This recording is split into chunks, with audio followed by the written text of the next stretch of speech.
Assalamualaikum warahmatullahi wabarakatuh. Saya Silma Korota Aini sebagai konselor atau guru BK. Dan saya Siti Asyatus Zaroi sebagai konseli siswa kelas 8. Selamat menyaksikan.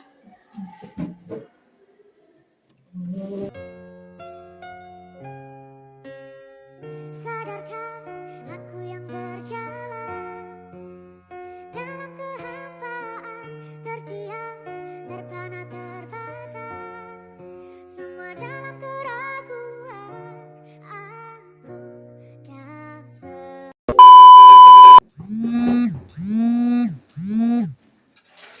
Waalaikumsalam. Zahra, silakan masuk. Mari duduk. Silakan duduk, Zahra. Gimana kabarnya, Zahra? Alhamdulillah baik Bu. Tadi sebelum kesini pelajaran apa? Dirasa ini Ulumul Quran. Dirasa Ulumul. Gimana dirasa Ulumul Qurannya? Senang sih Bu, soalnya gurunya Zahra suka. Jadi senang belajarnya. Terus kayaknya Zahra kesini tuh ada perlu ya sama ibu. Iya Ibu, Zahra ini konseling. Zahra ingin konseling. Oh, ibu sangat senang dengan kedatangan Zahra. Tapi sebelumnya Zahra pernah ikut konseling nggak? Belum pernah Bu. Berarti ini yang pertama kali. Ibu jelaskan dulu apa itu konseling. Jadi konseling itu proses pemberian bantuan profesional dari konselor ibu ke Zahra konseling agar nanti Zahra bisa menemukan solusi atas masalah dan problem yang Zahra alami. Dan di konseling ini kita ada dilandasi oleh beberapa asas. Ada asas kemandirian, keterbukaan, terus ada juga keahlian, kerahasiaan yang nanti dan banyak lagi. Dan di antara asas itu ada kerahasiaan yang data dan semua informasi Zahra itu akan aman. Jadi Zahra nggak usah khawatir. Oh baik Bu, saya sudah paham. Ya, saya sudah tahu. Oke. Jadi sebenarnya apa yang mengganggu atau yang mengganjal di hati Zahra? Jadi gini Bu, saya tuh sebenarnya takut kalau ada orang marah-marah gitu Bu. Maksud Zahra? Ada orang marah-marah? Jadi gini, misalnya Bu, di kelas tuh ada teman saya tuh dimarahin sama guru. Terus saya yang deg-degan, saya yang takut gitu Bu, kalau ngeliat guru marah-marah. Oh, oke. Bisa Zahra ceritain lagi kenapa Zahra bisa ngerasa kayak gitu? Dan itu tuh sejak kapan? Awalnya tuh ini Bu, dulu tuh saya biasa-biasa aja. Tapi sejak tante saya tuh sukses, dia tuh jadi sombong, jadi semena-mena, jadi kayak berkuasa gitu loh Bu di rumah. Nah, dan beliau tuh punya anak tunggal kan Bu. Nah, dia itu pasti marah kalau anak tunggalnya itu nangis. Jadi anak tunggalnya dimanja banget gitu loh Bu. Nah, dan pasti itu marahnya ke saya. Pernah tuh Bu, satu hari tuh dia tuh kan main sama saudara saya yang lain. Nah, sepupu saya ini tiba-tiba bertengkar dan nangislah dia Bu. Nah, datanglah tante itu marah-marah, kan di posisinya di situ saya yang paling tua ya Bu, jadi saya yang dimarahin. Nah, sejak itu dah Bu. Oke, ibu bisa memahami perasaan Zahra. Berarti intinya gini ya, Zahra merasa terganggu dengan kondisi karena tantenya Zahra sering memarahin Zahra. Ya, terganggu banget Bu. Oke. Baiklah begitu. Berarti Zahra sekarang mengalami trauma akibat tante Zahra yang sering memarahi Zahra. Ya, begitulah Bu. Dan sekarang Zahra udah sadar dan merasakan kalau Zahra itu sedang cemas dan trauma akibat hal tadi itu. Ya Bu, saya ingin menyelesaikan masalah saya ini. Oh, bagus sekali Zahra. Berarti menurut ibu ini adalah suatu kemajuan. Zahra ingin menyelesaikan masalah. Dan ini tepat banget kalau sekarang kita harus diskusin tujuan konseling ini. Ya, saya setuju. Oke. Jadi tujuan konseling ini akan meningkatkan kemampuan Zahra untuk mereduksi intensitas ketegangan Zahra yang Zahra rasakan. Maksud ibu, nanti hasil konseling ini berupa bantuan ke Zahra untuk menurunkan ketegangan atas kecemasan yang Zahra rasakan. Oh, baik Bu. Jadi saya harus bagaimana? Nah, dari beberapa teknik, ibu sepertinya memilih satu teknik yang harus Zahra pelajari dulu dari ibu. Jadi kita akan menggunakan teknik yang namanya desensitisasi sistematik.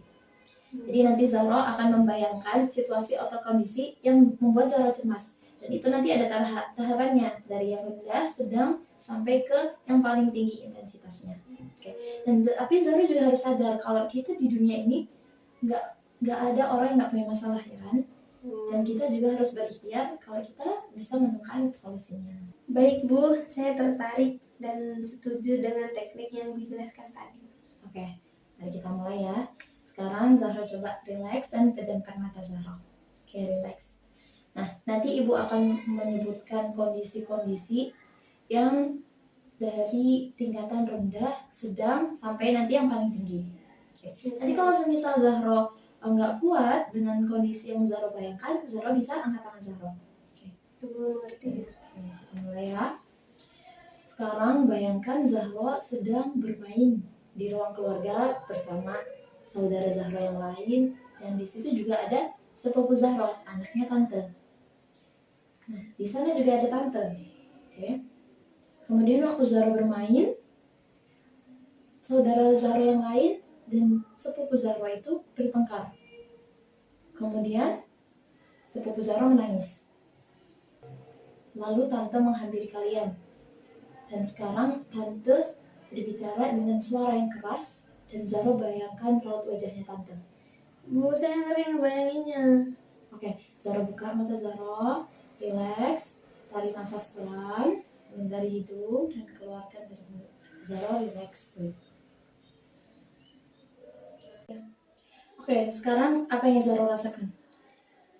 Saya merasa ngeri Bu. Awalnya biasa aja, tapi pas lagi ngebayangin wajah tante terus marah-marah gitu, saya jadi ngeri Bu. Oke. Nah, Zahra tadi bagus sekali Zahra. Tapi Zahra tadi masih berada di tahap yang sedang. Nah, dan di tahap sedang itu Zahra masih belum sanggup. Jadi, ini kita harus ulangi lagi.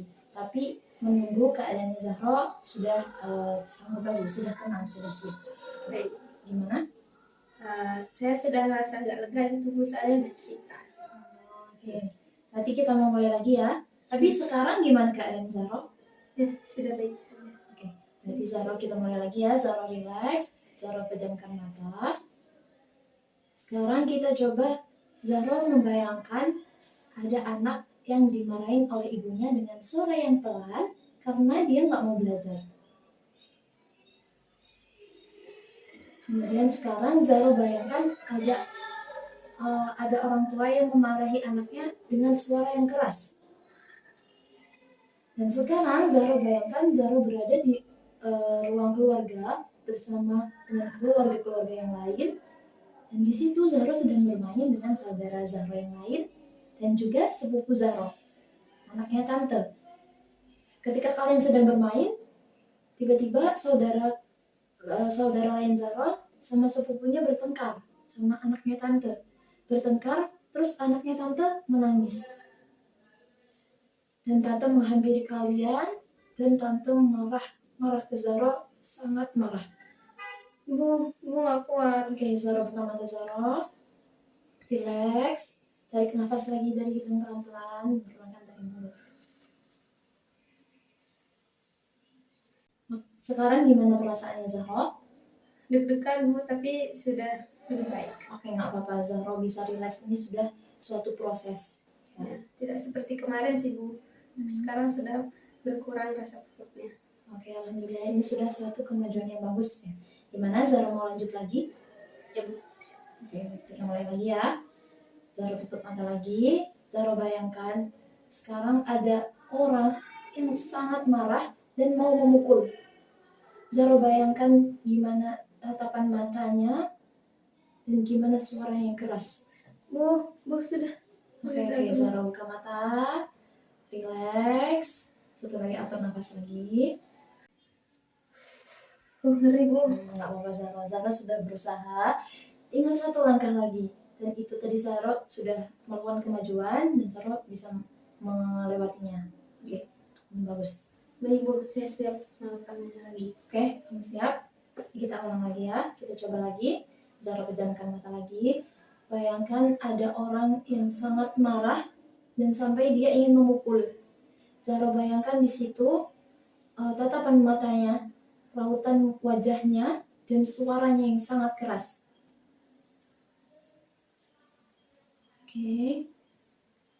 Oke, bagus. Oke, bagus sekali Zahra. Sekarang buka mata Zahra perlahan. Tarik nafas perlahan, keluarkan, relax. Saya merasa lebih baik, Bu. Alhamdulillah, bagus sekali. Berarti sekarang Zahra sudah bisa melewatinya ya. Selamat untuk Zahra. Dan terima kasih, Bu. Saya senang sekali. Ya, tapi Zahra jangan lupa, Zahra harus tetap semangat. Dan Zahra jangan takut atau cemas lagi kalau ada orang yang dimarahin, atau bahkan kalau Zahra nanti sedang dimarahin oleh Tante Zahra. Iya, Bu. Oke, berarti kita cukupkan di sini dulu pertemuan kita ya. Baik, Bu. Dan nanti kalau semisal Zahra ada lain kali ingin menceritakan sesuatu lagi kepada Ibu, Zahra jangan sungkan lagi untuk datang ke ruangan Ibu. Oke? Baik, Bu. Terima kasih, Bu. Baik, Zahra. Dan saya pamit ya, Bu. Oke. Assalamualaikum. Waalaikumsalam.